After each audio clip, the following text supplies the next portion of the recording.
जय श्री राधे। पूज्य श्री सद्गुरुदेव भगवान के चरणों में प्रणाम। पूज्य श्री सेठ जयदयाल गोयनका जी के प्रवचन से भगवान के साक्षात्कार के लिए नाम जप सर्वोपरि साधन है। वास्तव में नाम की महिमा वही पुरुष जान सकता है जिसका मन निरंतर श्री भगवान नाम में संलग्न रहता है।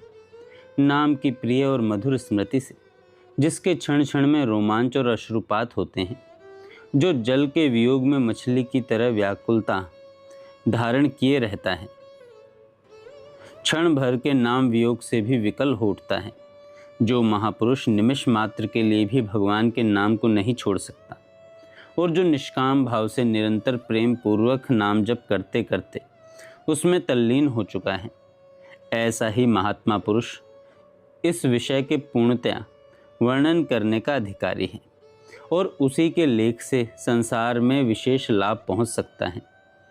पूज्य सेठ जी कहते हैं, यद्यपि मैं एक साधारण मनुष्य हूँ, उस अपरिमित गुण निधान भगवान के नाम की अवर्णनीय महिमा का वर्णन करने का मुझ में सामर्थ्य नहीं है।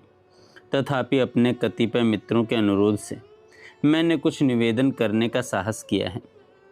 अतएव इसमें कोई त्रुटि रही हो तो आप लोग क्षमा करें। सेठ जी कहते हैं, भगवान नाम की अपार महिमा है। सभी युगों में इसकी महिमा का विस्तार है। शास्त्रों और साधु महात्माओं ने सभी युगों के लिए मुक्त कंठ से नाम महिमा का गान किया है, परंतु कलयुग के लिए तो इसके समान मुक्ति का कोई दूसरा उपाय ही नहीं बतलाया गया। हरे नाम एव केवलम कलौ नास्तेव नास्तेव नास्तेव गतिरन्यथा। कलयुग में केवल श्री हरि नाम ही कल्याण का परम साधन है। इसको छोड़कर दूसरा कोई उपाय ही नहीं है। सतयुग में भगवान विष्णु के ध्यान करने से, त्रेता में यज्ञों से, द्वापर में भगवान की सेवा पूजा करने से जो फल होता है, कलयुग में केवल हरि के नाम संकीर्तन से वही फल प्राप्त होता है।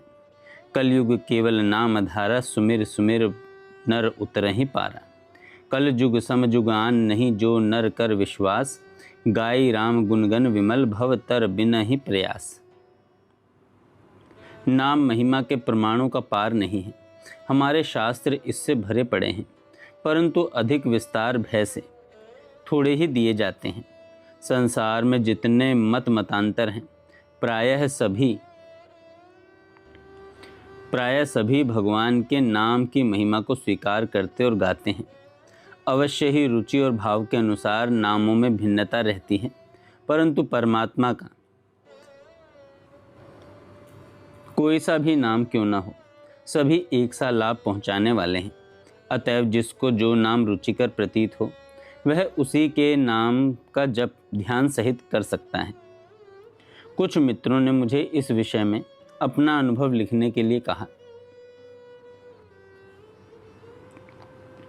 परंतु जबकि मैंने भगवान नाम का विशेष संख्या में जप ही नहीं किया, तब मैं अपना अनुभव क्या लिखूं। भगवत कृपा से जो कुछ यत्किंचित नाम स्मरण मुझसे हो सका, उसका महात्म्य भी पूर्णतया लिखा जाना कठिन है। नाम का अभ्यास मैं बचपन से ही करने लगा था, जिससे धीरे धीरे मेरे मन की विषय वासना कम होती गई और पापों से हटने में मुझे बड़ी ही सहायता मिली। काम क्रोध आदि अवगुण कम होते गए, अंतःकरण में शांति का विकास हुआ। कभी कभी नेत्र बंद करने से भगवान श्री राम जी का अच्छा ध्यान भी होने लगा। सांसारिक स्फूर्णा बहुत कम हो गई, भोगों में वैराग्य हो गया। उस समय मुझे वनवास या एकांत स्थान का रहन सहन अनुकूल प्रतीत होता था। इस प्रकार अभ्यास होते होते एक दिन स्वप्न में श्री सीता जी और श्री लक्ष्मण जी सहित भगवान श्री रामचंद्र जी के दर्शन हुए और उनसे बातचीत भी हुई। श्री रामचंद्र जी ने वर मांगने के लिए मुझसे बहुत कुछ कहा, पर मेरी इच्छा मांगने की नहीं हुई।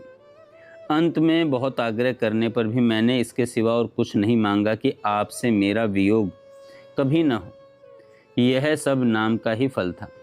इसके बाद नाम जब से मुझे और भी अधिक लाभ हुआ, जिसकी महिमा वर्णन करने में मैं असमर्थ हूँ। हाँ, इतना अवश्य कह सकता हूँ कि नाम जब से मुझे जितना लाभ हुआ, उतना श्रीमद् भगवद गीता के अभ्यास को छोड़कर अन्य किसी भी साधन से नहीं हुआ। जब जब मुझे साधन से गिरांच्युत करने वाली भारी विघ्न प्राप्त हुआ करते थे, तब तब मैं प्रेम पूर्वक भावना सहित नाम जप करता था और उसी के प्रभाव से मैं उन विघ्नों से छुटकारा पाता था।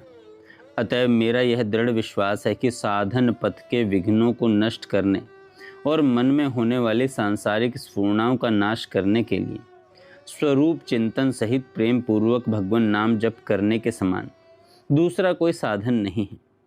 जबकि साधारण संख्या में भगवान नाम जप करने से ही मुझे इतनी परम शांति, इतना अपार आनंद और इतना अनुपम लाभ हुआ है जिसका मैं वर्णन नहीं कर सकता।